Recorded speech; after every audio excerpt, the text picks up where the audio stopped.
So on this video I'm showing how you can use Microbit Classroom with Python. So on a previous video I showed how to use Microbit Classroom with MakeCode.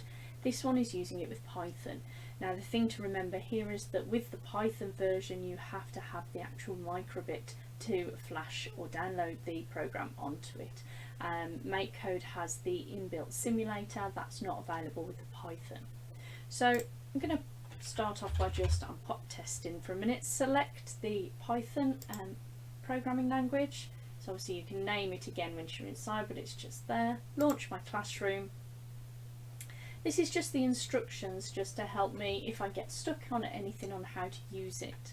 If I go onto editor, that is where I can start to have the start of a program for an activity. I could use commenting to set up a task. This is the default, the same as when you open it. So I'm just going to take that out. I'm going to leave Microbit importing, but I can use the commenting up here to create a program to display. We'll just say display a heart on the Microbit. Okay, so you can use commenting as your instructions to start off your program. Now the student can use this then once you've shared it with them, and they would connect the program, connect the Microbit to the program, and then once they've connected it, that button there would change to the flash option, which downloads it straight onto the Microbit. So I'm going to go up to my dashboard. Now this is the instructions that I would share with my student. So they would go onto this URL, they would use the drop downs to select Blue Panda Helicopter Trophy and enter that PIN number. And once they've logged in, it would tell me here who has logged in, and I can then go back to my editor, and I'll just move my face over slightly. Oops, sorry. Once you've done that, I'm just going to move myself over there. Once you've done that, you would select here share code with student. Okay, now if I had more than one student, the list of students become available and I can click who I want to send it to, or I can send it to everyone. Once I've shared it, it will pop up on their screen that a teacher has shared the work with them.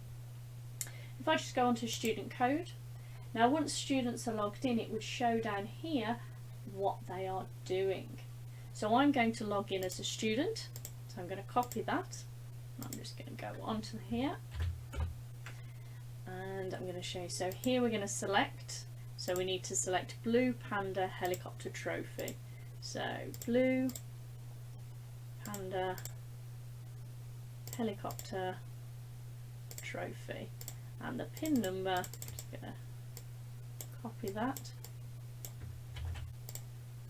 in there, and now it's loading me in. So it's asking for my name, so I'm going to put in my name, and now I have got that screen. So if I just go back to my view as a teacher, I can see down here that I have logged in, and if I go over to student code, I'm now there as a person, and I can also see the screen here. So as I go on and start typing, so I'm actually going to bring myself out here. Let's do this as a split screen so you can see both next to each other.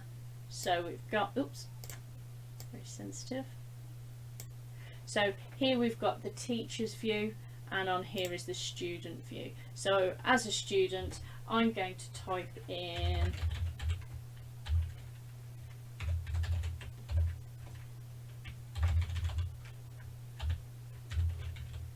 hopefully, as you can see on the other side, you can see what the result is as well.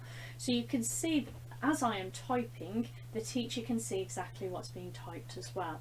Now obviously in the current climate where you can't walk around a classroom to go and support them over their shoulders, this is a way that you can actually see what they're typing, and if they're getting stuck you can then offer some guidance by looking at their screen and seeing that, okay, I can see that you've missed a colon or missed a bracket, but you can help and support that way.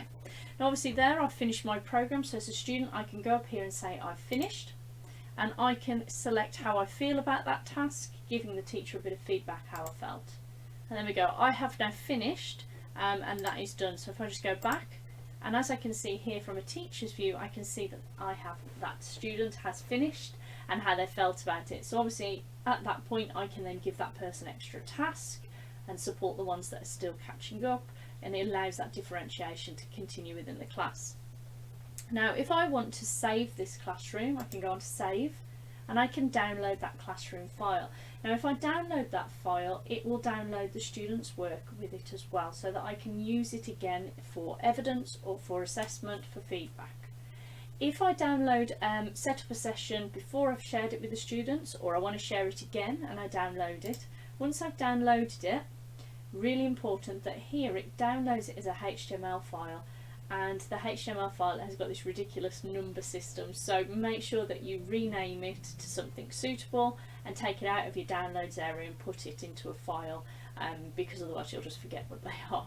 If you click on it, once you reopen them, it will come up saying this resume classroom, and once you resume it, it'll open up exactly the same as you had before, but the only difference is your joining instructions will change. Every time you reopen it, it will change these instructions.